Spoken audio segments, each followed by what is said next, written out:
right. Okay, it's going. Go ahead. Okay, thanks, John. Welcome everybody to the budget workshop.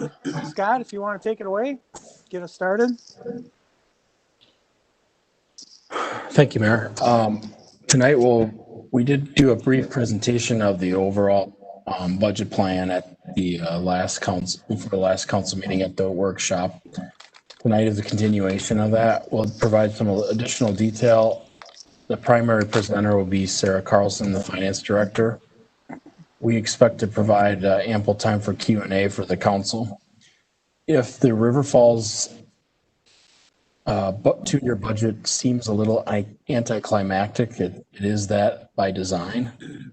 So the council and the community have had some opportunities over the years to provide us a lot of input on the vision, mission, priorities, strategic plan, comprehensive plan, neighborhood plans, project plans, enterprise plans, business plans for different functions of the government. And then we take those, and those are synthesized into the budget, which is an implementation document primarily for us as city staff to accomplish the things that you suggested are important for us to accomplish. So with that backdrop, I'll hand it over to Sarah. She'll run through some slides. You're welcome to ask questions as we go through the slides, or we'll certainly be willing to take questions at the end, and we can go back through any slides that you want to. We've also received a copy of the draft budget book.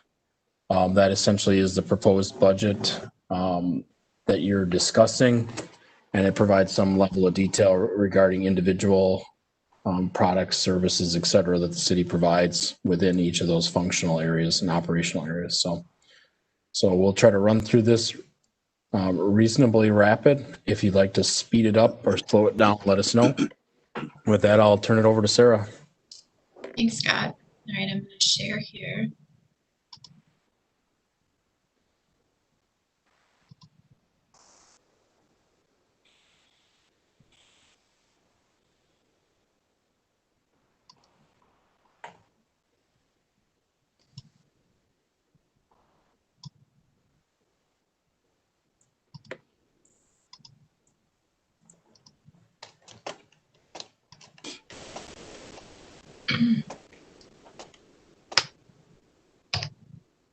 All right, so good evening, Mayor and Council, and welcome to the second budget workshop for the 21 and 22 budget. As Scott mentioned, I plan to spend about 20 to 30 minutes to go through this slide deck, and then that should leave about an hour to an hour and a half for any questions, comments, or discussions that you wish to have. As Scott also mentioned, since this is a workshop, I'm hoping this will be an interactive session, so please feel free to interject with any questions that you might have as I move along. And then, like I mentioned, there'll certainly be ample opportunity for discussions and questions afterwards as well. So this is the agenda. This will be a little more in-depth of the presentation that Scott went over last week. So we're just going to briefly touch on the integration of the plans into the budget. We're going to talk a little bit about the themes again. We're going to touch on some budget highlights in more detail, talk about the equalized value for the city, the proposed property tax impact, and then the action that's on council to take. So I think Scott already covered this slide in pretty good detail, but really what this is just to say that the budget is just a compilation of the strategic direction that city council has provided. So we have the strategic plans that are a foundation. We have the fiscal plan, which in turns then guide the two-year budget. So said another way, there should be little to no surprises in the budget because it's all based on prior decisions and plans. So there are three major themes in the 21-22 budget: future financial sustainability, long-term strategic growth, and continued investment in infrastructure. So the impact of COVID plays a big role in the 21-22 budget themes. So really the cornerstone is future financial sustainability. It's not a new theme, and the historical fiscal stewardship of City Council just continues to benefit the city today. The additional cost savings that we implemented as part of our crushing COVID plan carries through into the 21-22 budget. So areas of focus include ensuring that we keep our undesignated fund balance strong. We maintain an excellent credit rating, and we're also largely going to maintain the hiring freeze, at least for 21. The second theme is long-term strategic growth. The city continues to make investments to support development, both in housing and industrial expansions. And so we hope to continue to do so as part of this budget to be able to really continue to grow as the impacts of the pandemic recede. And then continued investment in infrastructure. We have a history of dedicating time and money to maintenance of infrastructure to ensure that we protect residents. And we have money set aside in this budget to continue to do so as well. We're going to dive into some of the budget highlights now. So this slide represents the gross levy and the net levy increase from 2018 through the 2022 budget. So just a brief, gross levy means the full difference in dollars between one year to the next, and then net levy takes into account the projected growth. Typically, we see a 3 to 4% increase annually. The fiscal plan had 2021 at 4% gross and 3% net. And what we are proposing here for your consideration is a gross levy of 1.98%, which is equal to net new construction, and a net levy then of 0%. A couple of large projects that we've included in the budget. Wasson Lane reconstruction. We were awarded the STP urban funds to construct a roundabout at the intersection of Cascade Avenue and Wasson Lane, and then redo Wasson Lane. And we are going to start that project in 21, and the construction is slated for 2024. So these funds will pay for 80% of the project cost in total, and the city will pay for 20%. The North Interceptor project, this was a project that was in the prior year budget but got pushed out. So this is included in the 2022 budget. It's going to involve the construction of a new gravity flow sewer and a removal of the North Main lift station. Powell Avenue Bridge, the bridge over the Kinnickinnick River on Powell Avenue needs a new deck replacement. We saw some deterioration over last winter, and we're waiting to see what impact this winter will have. So because there's a need for quick construction, we're going to do 100%, we're going to fund 100% of the design work here in 21, and then we're pursuing cost sharing with staff for 22. And then just a note here, this 2-year budget includes 1.1 million of street maintenance costs.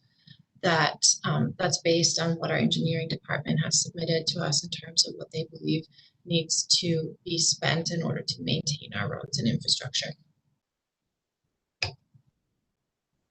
In terms of planned debt in the budget, the North Interceptor project, as I mentioned on the previous slide, we're planning to borrow $2.5 million for that. That will be sewer bonds. The other two larger borrowings that we're planning to do that's included in this budget is for the DeSanctis Park Phase 2 for $800,000. And then Wells Park area improvement for $400,000. Both of those projects are TID projects, so it's TID 15 and TID 16.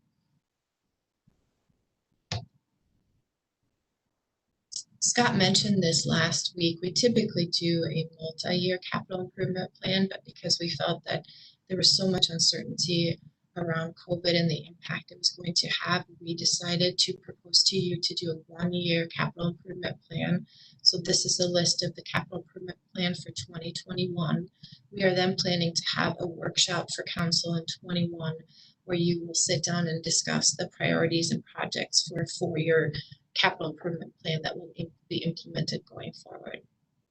We've used the 2019 to 2023 capital improvement plan as a guide for this one here, as well as input from each of the department and the executive team. Looking at the general fund specifically, there's a couple things I just wanted to point out for you. So as I mentioned, the levy increase is equal to net new construction for property taxes. We are also expecting to receive roughly $200,000 in expenditure restraint payments over the 2 years because of our modest increase in our expenses that are budgeted. We're focusing on maintaining our fund balance. So I will show you in the next slide will be a graph showing the trends of our fund balance and what I'm projecting for 21 and 22.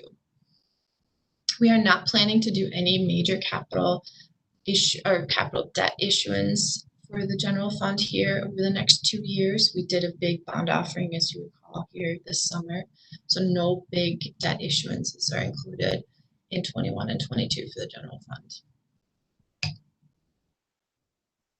This shows the general fund balance versus the target fund balance, historical plus budgeted. So our target fund balance means that we're always targeting at keeping 50% of undesignated fund balance, 50% of our expenses as undesignated fund balance. And you'll see we've been successful at keeping that metric historically, as well as we're projecting to keep that metric intact even in 2020. And then for 21 and 22, I am budgeting at 52% in 21 and 51% in 22. And that does not include adding to that fund balance at all with any of the funds that we have currently. So that's just saying that I'm not planning on using any fund balance, but keeping it steady. I wanted to include this slide to talk a little bit about the library.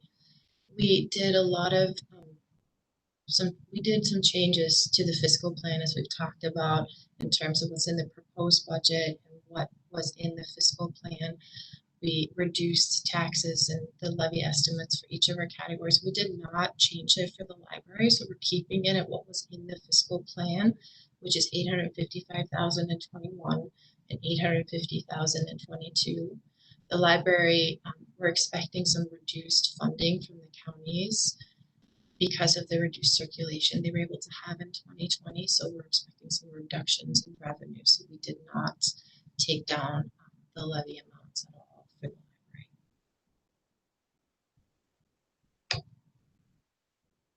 In terms of tax increments, we've talked about this a couple different times, but our TIDs continue to do really well. And I wanted to point out a couple things here with this slide. So if you recall, we extended the life of TID 5 for an additional 3 years in order for us to recover advances that the general fund had made to the TID.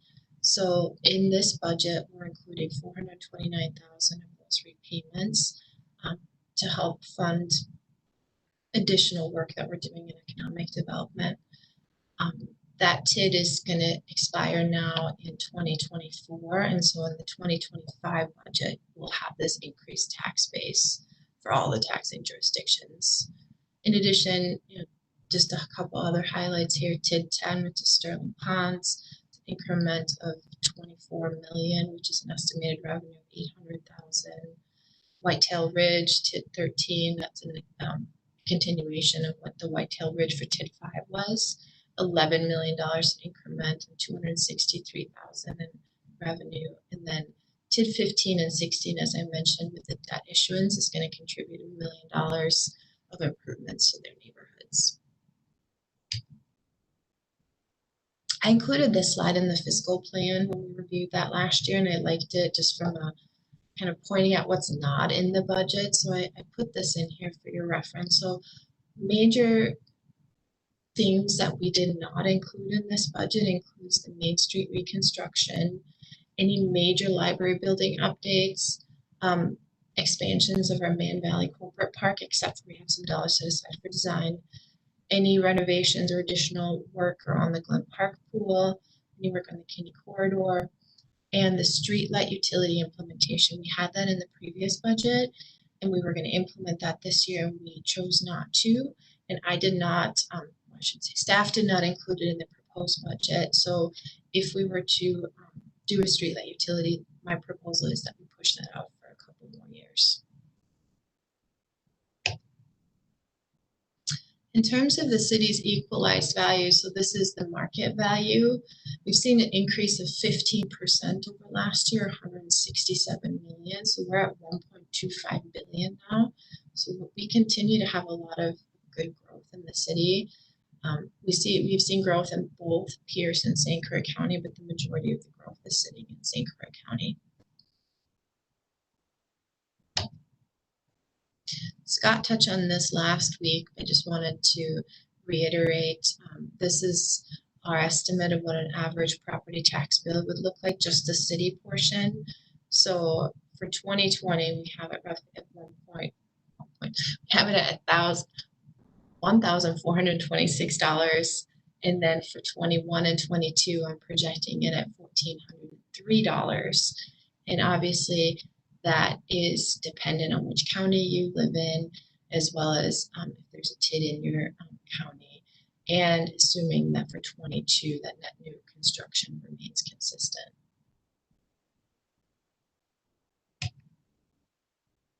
So what action are you taking? So this is a 2-year budget for $82 million, $552,737, and you're approving it by functional area and fund, and you're authorizing staff to implement the plan. And it's the approval of a levy for 2020 collected in 2021 for $6,996,000, increase of 1.98%, which is 0% increase if we're considering net new construction. And it's authorizing the levy on taxable properties.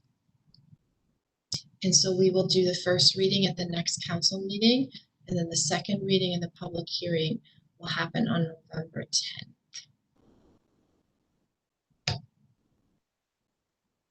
For reference, we have the proposed budget on our website. You can also come to City Hall, and there's a copy here if anyone would like it. And certainly if there's any questions or comments, I'm happy to take any questions, obviously now during the workshop, but also in between now and when the public hearing is on November 10th.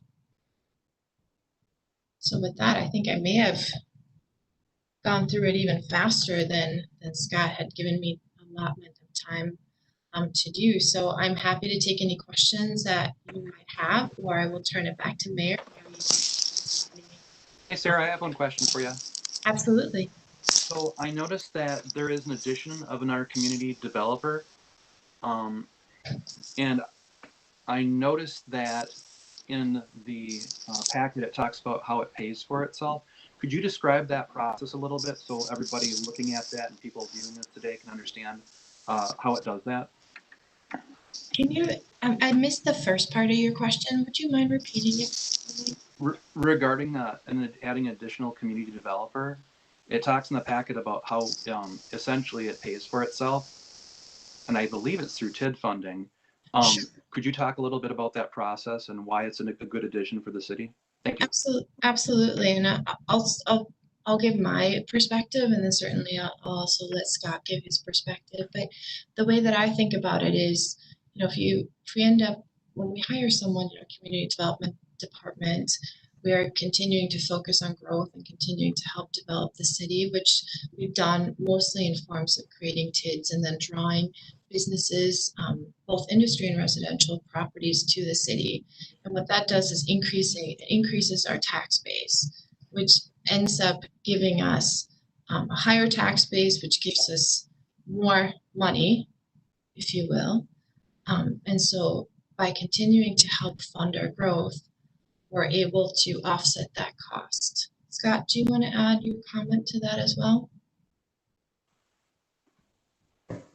Sure. I mean, I think there's also references in there that I want to clarify too regarding how when we talked about 2020 and our building permit fees are up about 100,000 too. So just making sure we're not confusing that. But the building permit revenues are certainly would outpace or be similar to the position that we're talking about, but that's not necessarily a direct correlation that we are trying to use to justify the position.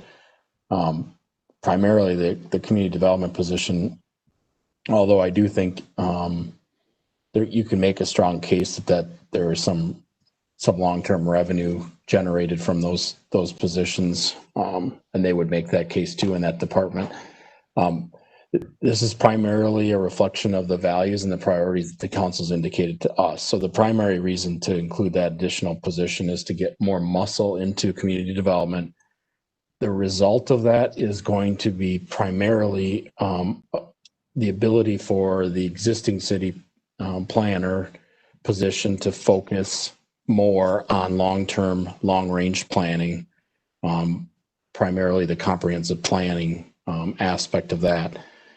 That position now is doing a lot of current, what we call current planning, essentially reacting and dealing with developers and working on those projects. So yes, you can make the argument that the position, kind of these positions tend to pay for themselves, although the total revenue, gross revenue and community development, just from fee revenues and permits doesn't match it. It's more about the taxable value of the community that's being generated through their activities that outsets that. And then there is the fact that we've been very conservative on our revenue budget for building permits, and that tends to be, in the case of 2020, about $100,000 more than what was budgeted. So you make that argument too. So does that answer the question, council member? Yeah, thanks for explaining the value in that investment. You explained it well. Thank you. Thank you both. Of course. If there are no other questions, I'll turn it back to the mayor, and Mary can facilitate. Yep. Continued So- discussion. Thank you. Yep. Thanks, Sarah. So, council members, questions, comments? I've got a couple questions, if I could. Yep, go ahead. I've got three topics I want to touch on real quick. Wasson Lane, Scott, is that the continuation? I remember I came on the council just as we were doing Cascade, and I remember there was a phase 2 that went from 6th Street all the way out to the Wasson Cascade intersection. Is this that phase, or is this just that roundabout? This is a combination of part of the phase 2 that you're thinking about. So you're correct that the Cascade plan, which was approved prior to me coming on, so 12 or 13 years ago, the city approved kind of this phased approach to Cascade. It was the result of a number of community input sessions and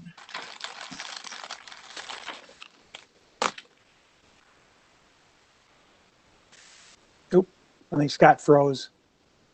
Uh-oh, Froze up. my question was too hard, I guess. Well, and I had kind of the same question, Scott, because there was mention of it on page 8, Yeah, reconstruction to Cascade, but then it was also part of page 6. Is that one of the same thing, or are they separate? I don't know. So there's, and I'll attempt to at least try and answer portions of this until Scott is able to get back on. And unfortunately, I don't have as much of the history on what was presented to you earlier in terms of the scope of the project.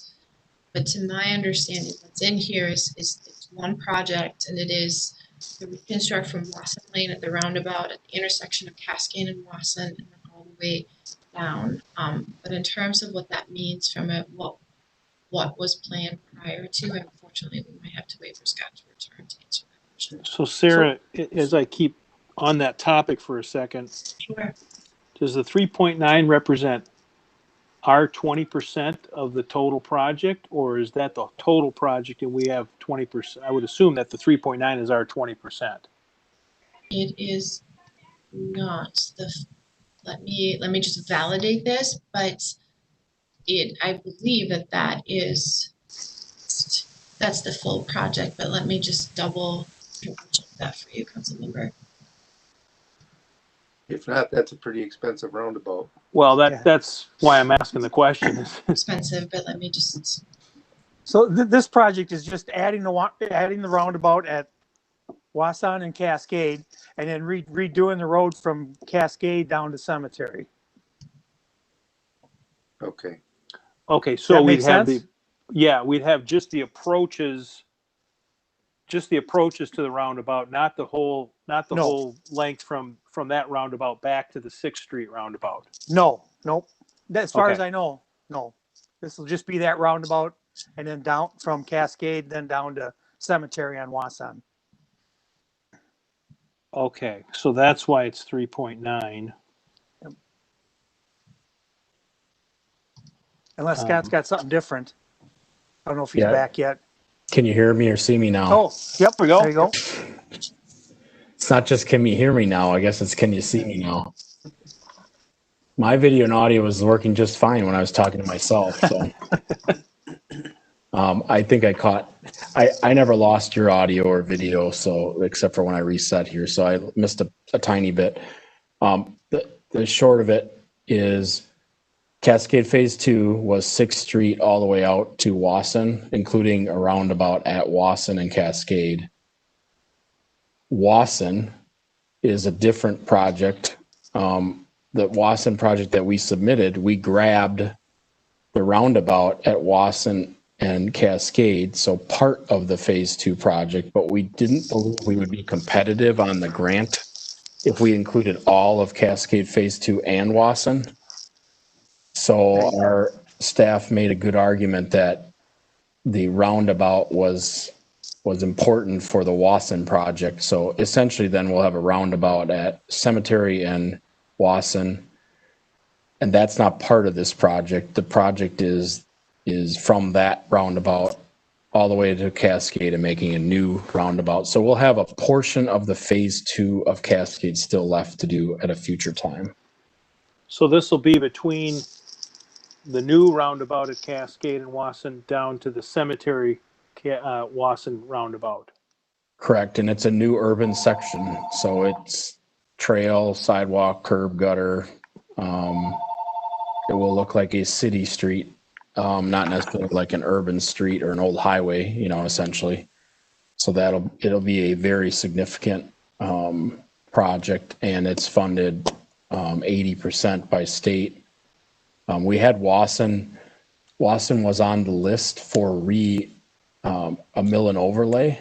And so it would need some pretty expensive maintenance. And so whenever we have those projects in our future capital plan, staff kind of looks at the grants that are out there and tries to match those projects with the grants that are out there. So Wasson, in this case, I think is one of our top priorities for streets. And it was also one of the top, we thought, scorers for grants. So we put them at the same time. In other cases, we've had projects that may be third or fourth on our list, but we think it's, first on the state's list as far as scoring. So it just so happened in this one that Wasson was coming up. We needed to do something. So Wasson's going to be rough for the next couple of years. So those of you who lived here for a while, you remember Cascade really went bad the few years before we did the new project. It was a minefield. I mean, pretty bad.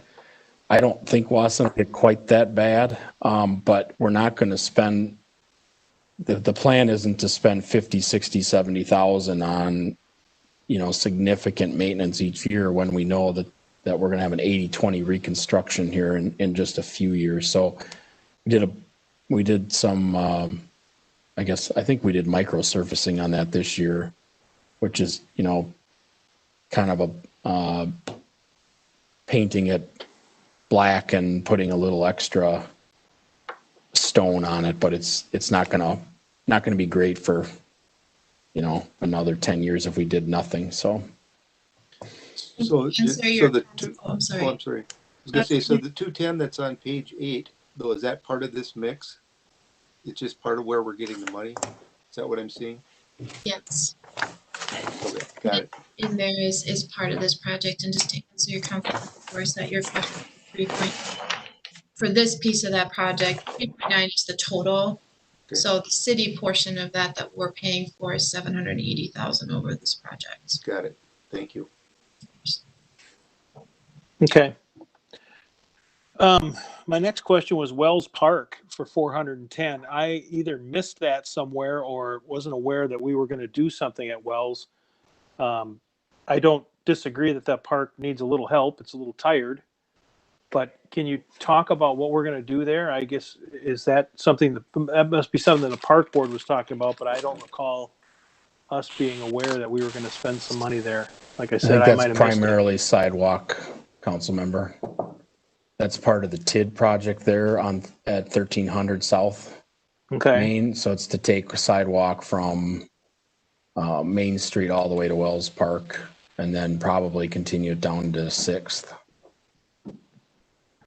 From Main Street, so you'd have to go up Sycamore? So Scott, I don't think we've determined the route exactly, but essentially we want to provide a neighborhood connection for sidewalk from 6th to Main Street and make sure that there's a connection to Wells Park.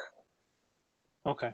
The primary project identified in the project plan for the TID is to connect Wells Park to the 1300 South project, because there isn't a lot of green space at all with that 1300 South Main. So one of the things we required the developer to do as part of that project is then basically set that site up so that we could connect sidewalk, and then we're using increment to I don't think that's any general fund, Sarah. So that's all No general fund, it's all TID money. It's part TID of money. the TID plan. So that was part of that slide that Sarah showed, that there was $1 million of improvements going into the neighborhoods. So with that's improvements at DeStankus Park, and then kind of this Wells Park project. Yeah. Okay. And Wells Park, it's likely that we'll be able to squeeze out some actual improvements at the park too.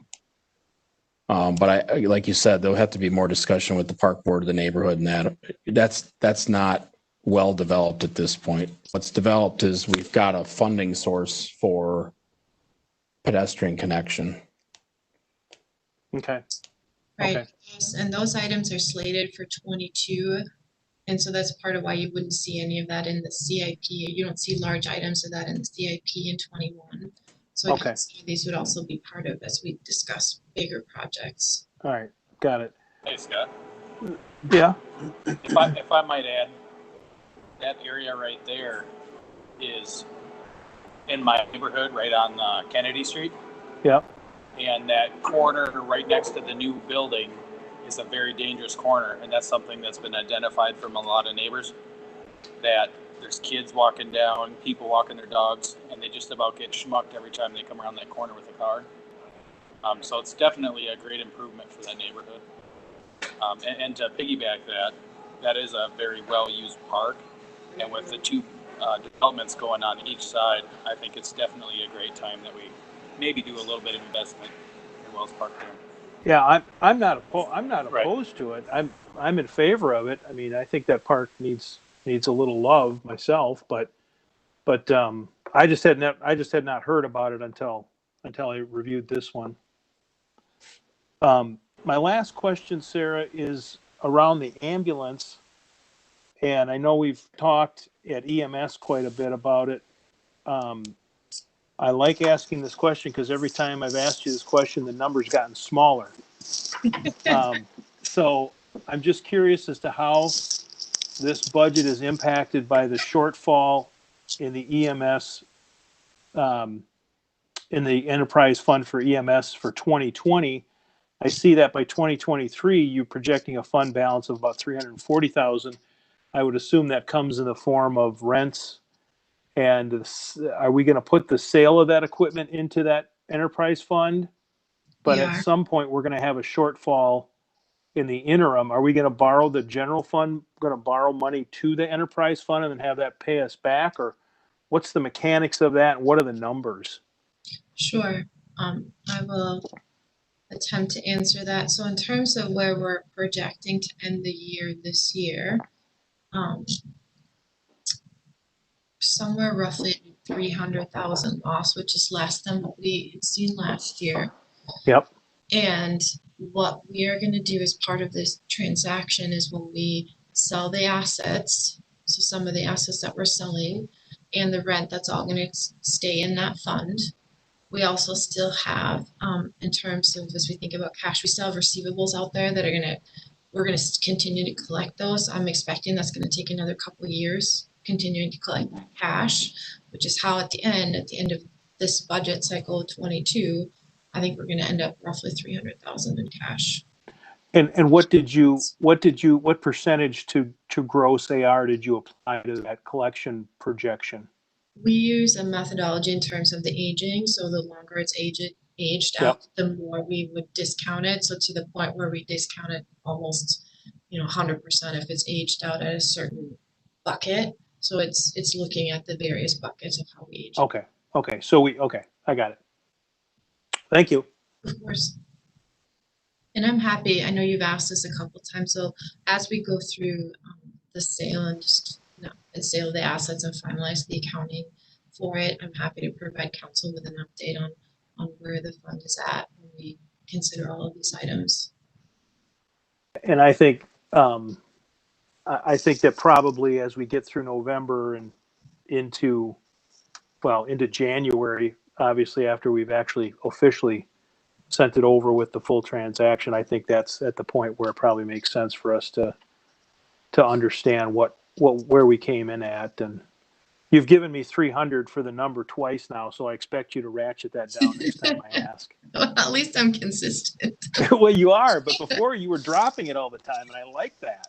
Well, I do think that the team has done a really nice job this year on cost containment without sacrificing service. And I think we had pointed it out in the previous budget book that the deficit wasn't going to be sustainable long term. And I think council made the decision at the right time. And I think we're going to end up with a positive fund balance at the end of the day. No, I agree. All joking aside, I agree that this is the right move for first of all, for patient care and for staff and for Alina and the hospital and everybody involved. This is a perfect move for us to transition. So thank you very much. Okay. Who else would like to go next? Yep, go ahead, Mr. Bierstead. Todd. Oh, you're muted, Todd. Am I on? There you go. In the middle of page, where am I here? 13. Man Valley Corporate Park, except for design. So my question is, where are we with design? Just out of curiosity. That's an out of budget question. Yeah, I think we did some preliminary work towards a survey, and then we've decided that it's important for us to get, I think the last time I understand, we moved towards an ALTA survey. So we want to do a more precise survey of the property as they put together water and sewer and stormwater engineering. So that's kind of where we're at. The design, we did the concept design, so we've kind of laid out some of the land use stuff. Yeah. The council now has approved a future land use map change that incorporates that concept plan. And so now they're working on kind of where exactly can we get that street, water, sewer, lift station, other things to go. But I hate to give you a number because the engineers would be better at it, but I would say we're at the 5 or 10% design stage. We're pretty early. Yeah. Okay. Not ready to put lots on the market yet. We are not, although as you have all observed, we're fairly motivated and somewhat flexible. So should the right project come about, we likely would be able to carve off one of the lots that we identified and be able to serve it. But we're not doing that unless it's kind of a project of a lifetime, so to speak. So we're 12 to 36 months, I guess, is the best range to give you from here's lot A and it's this size and it's available for this amount. Okay. Thank you. Okay. Who's next? Anybody else have anything? I would just say that Sarah's, I believe, done a great job of filling Julie Bergstrom's shoes. Julie, we miss you. But Sarah, I think you're doing a great job, and I appreciate all the information that you passed to us as well. It's really well put together, easy to understand for somebody that's not in finance myself. So appreciate it. Thank you very much. I miss her too, and I certainly not able to fill those shoes, but it's a great team and it's been a really good effort together. Anybody else have anything? Questions? Comments? So I know everybody's ready to go, but just a couple quick things because there's been a lot of work in the budget book. I do want to thank the finance team. They all basically got to do this for the first time. Obviously, we have some with experience hanging around City Hall, and so we helped where we could. But this was essentially put in Sarah's lap and her team, and most of them haven't had extensive experience putting it to the budget together. So I think that kind of shows the talent that we've been able to bring into the city. I appreciate it. The other thing to point out, and I think it's pretty well known by the council by this time, but if you look at the budget book and you go to way in the back, the appendix has got a lot of good stuff in it. You know, that's the appendix a lot of times is where I go first when I'm kind of reviewing staff work and dealing with accountants or auditors or others. I like to look in the notes to kind of see what's going on. What the page 139 to 141 gives you a very quick all funds breakdown, and it's a good reminder of just how many businesses the city of River Falls is in. You know, it takes 3 pages in 8-point font to lay out all the different checkbooks, so to speak, or businesses that we have within the city. Now, there's a number of them within the general fund, so obviously that could be considered by many to be one big business, the business of general government. But even if you assumed that was one big business, then you go into all the special revenue funds, including a number of tax incremental financing districts, which are each a business that has to be tracked, managed, and meet the goals and objectives of that business. And then you get into the different debt service funds that we have for different debt issuances. And that's before you get to capital projects. And then you get to the meat of our budget from a dollar perspective, which is the enterprise funds, nearly half of the money in those. And then we have a few internal service funds. So this crew really does a good job. And when I say crew, I mean the whole city. All of the workers, as you know, we empower our employees. They have purchasing cards, line employees have the ability to go out and get what they need to do their jobs. They're making decisions about spending or not spending money every day in their roles. And then you kind of have the managers and others that are putting together estimates and working this through with the finance department. I started my comments by saying this is ho-hum, it's no big deal, and no surprises, and this is just kind of a trickle down of all the policy decisions you've made, including the sidewalks to Wells Park that Mr. Morissette forgot about that he approved in his TID plan. But it is a big deal. You are stewards, the council, you're all volunteers, and you're stewards of this is an $80 million budget over a 2-year period with 60 some funds that you're managing, 60 businesses. And so, we appreciate that there may be questions that come up that didn't come up last week or this week, and you may not bring up next week, but questions are always welcome. They can be brought to us at any point in this process, and we're endeavoring to be transparent in all the things we're doing.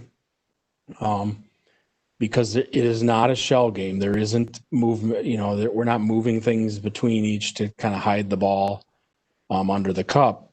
But we certainly have a lot of cups in motion and a lot of balls in motion. And so to the extent that you as policymakers need any clarification about what exactly we're doing in any of these areas, by all means, you can have those questions as you come up. Wisconsin and the city, in the way our ordinance is set up, is a little odd based on the fact that we have kind of this trickle down budget where we've set all these big policy decisions in motion, and then we've kind of move it a little more grainy down to the budget level. And then we end up with this public hearing on the last day when you approve the budget. So obviously the intent is not to exclude the public from the budget decision making. And the council has the full right opportunity to change any of this at any point through the budget process up until your approval. So that's not intended to kind of take out the public participation. It happens to be the way we do first and second readings in this city, where we do the public hearing at the second reading instead of the first, and the way the state law is with public hearings. But understand that, budget input is welcome throughout the process, and we've heard it from different boards, committees, commissions, and individual citizens throughout the way. And ultimately, you can make decisions kind of up to and including that last minute, so to speak, when you approve the budget. We hope you approve the budget on November 10th in order for us to kind of get that all processed and out on the tax bills. I think the news for taxpayers in River Falls overall is going to be pretty good. It appears that the school district is passed a fairly modest budget given the amount of growth that's going on in the school district. Their projections are that their levy rate will go down a little bit too. And so I suspect that, tax bills are going to be about even with what a taxpayer might have spent in 2020 when they have the 2021 bills. So that's not a promise. I can't guarantee what the school board taxes will kind of finally roll out, or what the counties will do for their levies. But I think the taxing jurisdictions are well aware of the severe stress on the economy and the people in the communities, but yet we understand there's high expectations to keep moving forward and keep the future in mind. And so that's what we've tried to assemble here. So I appreciate the opportunity to have all this fun and get these budgets together, and the implementation is more fun than the putting the budget together. So we look forward to getting a quick start in January on the goals and objectives that'll be funded with these resources. Scott, I remember when we broached the 15,000 number for population, and that was sort of a milestone that got us on people's radar. This is the second year now we've been over $1 billion in equalized value. Now we're at $1.225 billion. What number on the equalized value starts to get us a little bit more notice, as well as the 15,000 people? Yeah, that's a good question. There is a matrix, actually. I think it's either Moody's or Standard & Poor's has, related to kind of how big in population and valuation do you need to be before you could be kind of superstar status. As most of you know, our bond rating is super high for the size community we are. The $1 billion helped hold us there, I think, even with the uncertainty in the economy. These last couple, or the last rating, I guess.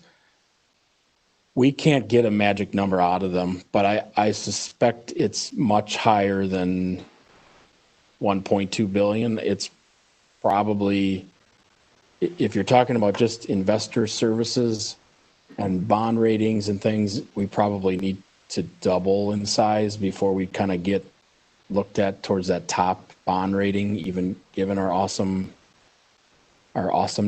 But from a developer standpoint, it's more the growth than the actual number. So I'd say what the developers are looking at is the investment, the net new construction each year, and the fact that the values are growing and that their investments are growing. So going from 1 to 1.2 is as important to them as maybe the raw number of 1.2. But I'm not in the best position to speak on that because I don't have data at this point to point to where, when we talked about population, that one you could actually see in the request for proposals from the national retailers and some of the site selectors, basically that 15,000 meant something because you couldn't even get on the list except for maybe Family Dollar or something if you were under, under that population. So that was a big deal. I guess what I'm saying is 1 billion is a big deal. It's a really big deal. But they want to see growth. So if we were a $2 billion city, but we were losing value and went down to 1.9 billion the next year, that would be more of a concern for the development community than us starting a little bit smaller but growing. But it's an impressive amount of growth. It's definitely caught. You now see caught the attention of all the developers that I would consider regionals. So La Crosse, Eau Claire, St. Cloud, Minneapolis, St. Paul, Wausau, Milwaukee, Madison, all those developers were definitely on the radar. Based on the growth. Okay. I have Thanks, Scott. Yep, go ahead, Mr. Dean. Yeah, thank you. I have a related question about our growth. Do you have any